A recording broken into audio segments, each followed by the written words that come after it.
Bonjour, aujourd'hui nous allons parler sur l'impérialisme français, ses implicações e suas consequências.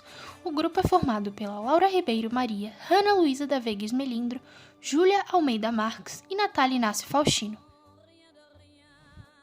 A partir da metade do século XIX, iniciou-se um processo de domínio e expansão territorial, econômica, cultural e política sobre os países e regiões da Ásia e principalmente da África. O neocolonialismo, atendendo aos interesses da burguesia industrial e financeira, visava a aquisição de matérias-primas, a busca por áreas de investimento, exploração e possíveis mercados consumidores e fornecedores, além do escoamento de mão de obra, e etc. Essa nova etapa expansionista era justificada por ideologias, como o darwinismo social, que defendia que as sociedades estariam sujeitas ao mesmo princípio darwiniano da seleção natural, ou seja, sobreviveriam aos povos que mais fortes e ou melhor que se adaptam ao ambiente, resultando na concepção eugênica de que os brancos europeus eram superiores aos outros, negros, asiáticos e indígenas, e, portanto, destinados a governá-los. A partir disso, missões civilizatórias humanitárias passaram a ser efetuadas nessas novas áreas de dominação, com o argumento de que eram de uma maneira de elevar tais nações do seu estado primitivo a um grau mais desenvolvido da sociedade. Em 1884, o chanceler alemão Otto von Bismarck, com a finalidade de encerrar os atritos entre as nações imperialistas na corrida ocupacional pela África, organizou a Conferência de Berlim. Esse evento geográfico reuniu 14 potências imperialistas do século XIX com o intuito de realizar a partilha da África, dividindo arbitrariamente, sem levar em consideração as diferentes origens, etnias e cultura dos povos que ali viviam. Após a Conferência de Berlim, os franceses criaram em 1894 o seu Ministério das Colônias, anexando e oficializando seus domínios em 3 partes: África Ocidental Francesa, África Equatorial Francesa e as Ilhas Francesas.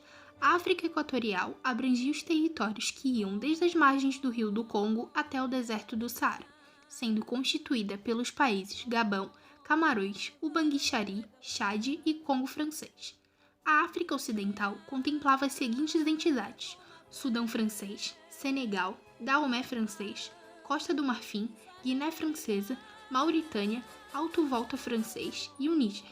Essas duas últimas foram áreas inicialmente ocupadas por militares, que eram responsáveis por estruturar a colônia, construindo estradas, meios de comunicação e etc. As ilhas francesas eram Madagascar e Comores.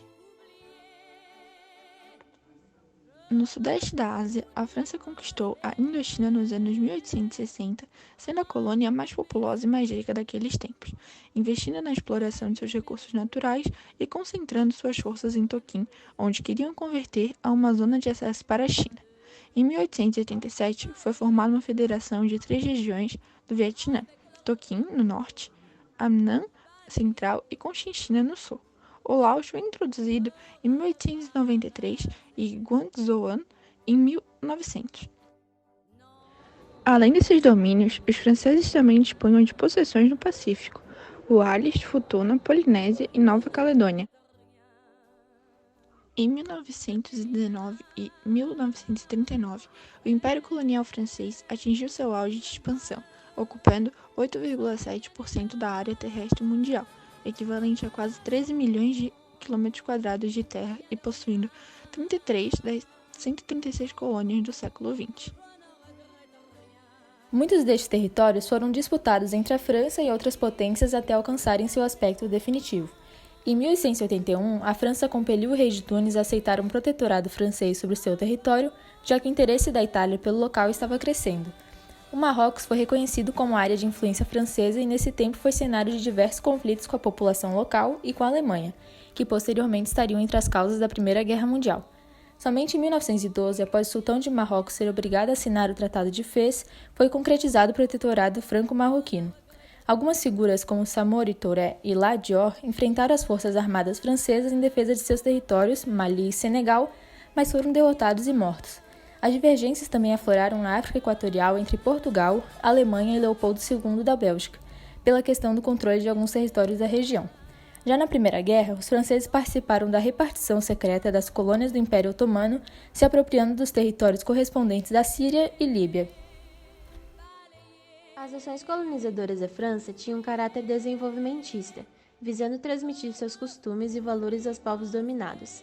Em muitas escolas dessas colônias era implementado o ensino da religião cristã, da língua francesa e da sua história nacional, impondo aos colonizados a veneração de diversos símbolos franceses, desconsiderando que aqueles indivíduos possuíam seus próprios saberes, crenças e línguas específicas. Outra prática adotada pelo Império Francês era o recrutamento e alistamento, em muitos casos forçado, dos colonizados ao exército, que se agravou a partir de 1930 com a proximidade do conflito mundial. A administração colonial da França consistia em um governador-geral para cada federação, que se mantinha no poder em grande parte da ocupação e que respondia ao ministro das colônias do país europeu. Na África Ocidental, abaixo de cada governador existia um tenente-governador, responsável por coordenar cada colônia, agindo como um chefe administrativo. Os territórios sob mandatos eram gerenciados por um alto comissário da República. Em toda a extensão do Império, as populações eram submetidas ao trabalho forçado, ao pagamento de inúmeros impostos e aos saques imoderados aos recursos naturais. Existiam também exposições de cunho científico, onde famílias locais eram exibidas como se estivessem em um zoológico humano, evidenciando as práticas perversas e desumanas daquela metrópole sobre os habitantes. No ano de 1944, foi efetuada a Conferência de Brazzaville sob o comando do general de Gaulle, onde altos funcionários e políticos foram agrupados para discutir os rumos do colonialismo na África, sendo que nenhum representante africano foi convocado para debater a pauta, que em sua decorrência se mostrou negligente a uma possível descolonização. Tal processo apenas se efetivou após a Segunda Guerra Mundial, pois com a participação decisiva na França no conflito, houve um enfraquecimento no modo de administração das possessões do país europeu, criando um ambiente favorável a revoltas. Nesse período de confrontos, novos métodos de resistência surgiram e se fortificaram na África Ocidental francesa, com as greves e sindicatos, com o surgimento do jornal como principal meio de circulação de ideais independencionistas nas colônias e com as manifestações culturais e religiosas. Na Indochina, o fim da presença francesa se deu após a negociação nos Acordos de Genebra em 1954. Ainda com a França debilitada e sem condições para lutar contra de suas possessões, Marrocos torna-se independente em 1956 e 2 anos depois a Guiné separa-se da nação francesa com suporte de países socialistas. Já em 1959, a Confederação do Mali, integrada pelas colônias Alto Volta, Senegal, Mali e Dahomey, solicita sua independência, que é outorgada em 1960. Tal ano foi caracterizado como Ano Africano, porque foi um período marcado pela conquista da liberdade de diversos países do continente. Entre os que conseguiram sua independência foram Costa do Marfim, Gabão, Nigéria, Somália, Togo, Mauritânia, República do Congo, Níger, Chad, Camarões, Madagascar e o Bang-Char. A última colônia francesa a alcançar sua emancipação foi Comores, em 1975. A refutação à União Francesa desencadeou diversos embates, entre eles a Primeira Guerra da Indochina entre 1946 e 1954. O primeiro evento de ocupação imperialista foi em 1830 com a invasão francesa na Argélia. Ela não era uma colônia, mas sim considerada uma parte da França, sendo incorporada em 1848 no departamento do país europeu. As fronteiras argelinas eram praticamente uma continuação imaginária das fronteiras francesas. Dentro da população local, havia diferença entre os direitos políticos dos argelinos cristãos, judaicos e muçulmanos.